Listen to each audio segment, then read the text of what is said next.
Assalamualaikum warahmatullahi wabarakatuh. Halo bro semuanya. Ah, Balik lagi nih di channel gua.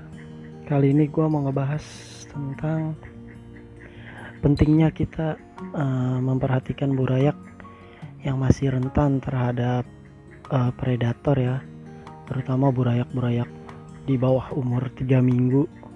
Menurut gua itu sangat penting untuk kita perhatikan lebih ya. Jadi intinya kita harus mau capek untuk hasil yang memuaskan. Kalau kita nggak mau capek ya hasilnya juga nggak akan seperti yang kita inginkan. Contohnya kayak yang gue bakal share di video ini nih. Kebetulan banget indukan gue lompat dari tempat dia ngejaga burayak. Jadi mau nggak mau burayak gue itu nggak ada yang ngejagain. Nah, jadi bakal gue ulas gimana caranya gue menghindari predator agar burayak gua tetap hidup semua. Oke.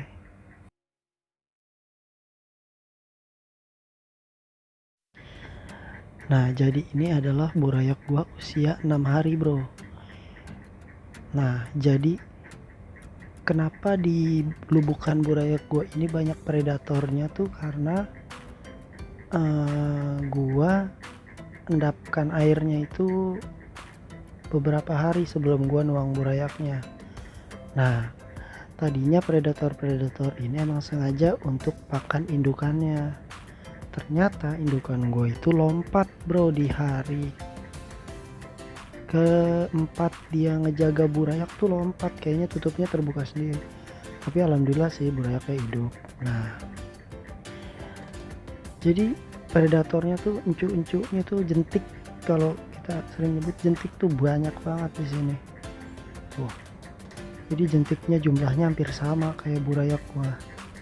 Kalau gua diemin aja burayak gua bakal ambles atau bakal hilang semua ya. Jadi gua harus ekstra banget perhatiin mereka karena ini indukannya bagus ya. Jadi gua nggak mau gagal burayaknya. Jadi biarlah kerja ekstra biar hasilnya juga puas. Nah, di sini gua gunain pipet untuk ngambil predatornya, tapi dengan sangat hati-hati karena di sini burayaknya rapat banget, dia hampir semuanya nempel. Jadi kita tunggu momen yang tepat. Nah, nih tuh, bayangin tuh, banyak kan? Itu sangat mengganggu banget, burayak kita bisa nggak nyaman jadinya kalau banyak predator di dalamnya. Nah, jadi lo harus perhatikan banget, jangan sampai salah nyiduk, ntar yang diciduk malah burayak. Jadi tetap harus fokus juga. Inilah makanya gue bilang kita harus mau capek untuk hasil yang maksimal, karena kebanyakan orang kan udahlah biarin, nggak kenapa-napa, jentik juga nanti burayaknya gede dimakan. Belum tentu burayaknya gede, bisa jadi burayaknya belum gede udah ambles dimakan jentik. Jentik itu ngegigit bro ke burayak. Coba deh, ada salah satu channel gue pernah nonton tuh kalau nggak salah, cuma gue lupa. Itu dia ngasih unjuk bahwa si burayak itu digigit sama si jentik ini.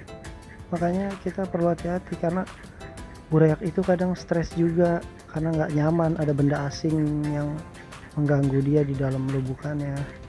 Jadi mau nggak mau kita harus sebisa mungkin ya bersihin kayak predator ini. Ini kebetulan gue lagi susah kutu air ya, gue lokasi di Depok, emang lagi ada aja kutu air, cuma gue ngeri kalau kutu air sembarangan nanti kutu jetnya bisa bikin mati burayak gue.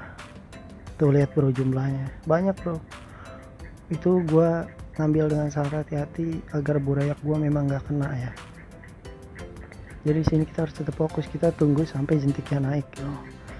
Itu gue cuma narik sedikit bro, dan disitu ada tips dan triknya. Jadi kalau lu nariknya terlalu banyak, itu burayak lo bisa kesedot ke dalam pipetnya. Itu bahaya banget, burayak lo bisa celeng karena dia masih rentan banget kan. Nah, itu yang nempel di burayak pun gue ambil tanpa kena burayaknya bro. Nah tuh, tuh kena bro, itu kena aman.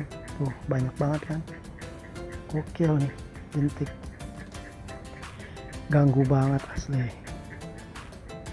Tuh burayak gua yang ini hasilnya panen cukup banyak nih bro, pemijahannya bagus, indukannya. Makanya penting banget kita punya indukan yang berkualitas dan pintar jaga burayak tuh kayak gini untuk mengatasi predator-predator. Jadi kita nggak harus capek banget kayak gini karena ada yang ngejagain burayak kita. Makanya penting banget pilih indukan yang berkualitas dari segi usia, dari segi kesehatannya kan. Sebelum kita breed kita perhatikan juga kesehatannya. Nah tuh kena bro, jentik. Oke bro, di sini gua akan ngasih tahu tips dan triknya bro untuk lo ngambil tuh jentik dengan sangat cepat dengan tarikan yang sedikit. Nah kira-kira tuh, nah lo pencetkan nih, nah tuh lo cukup sedikit aja ngangkat langsung tutup lagi, karena gerakan lo emang harus pas dan nggak banyak lo ngelepas jari lo, karena cukup sedikit aja tep gitu tep. Jadi air yang kena juga sedikit. Tuh lihat hasilnya tuh. Ini belum semua bro, masih gua lanjutin kok, ini lebih dari ini nih. Nah tuh burayak gua cukup banyak ya bro, lo bisa lihat. Nah jumlahnya memuaskan sih dari hasil pemijahannya, dan gue berharap sih burayak gue ini bisa hidup sampai gue panen nanti hasilnya, karena ini indukannya lumayan lah, alhamdulillah. Jadi sekian dulu channel gue ya bro, semoga bermanfaat. Salam satu air. Dah, thanks untuk waktunya.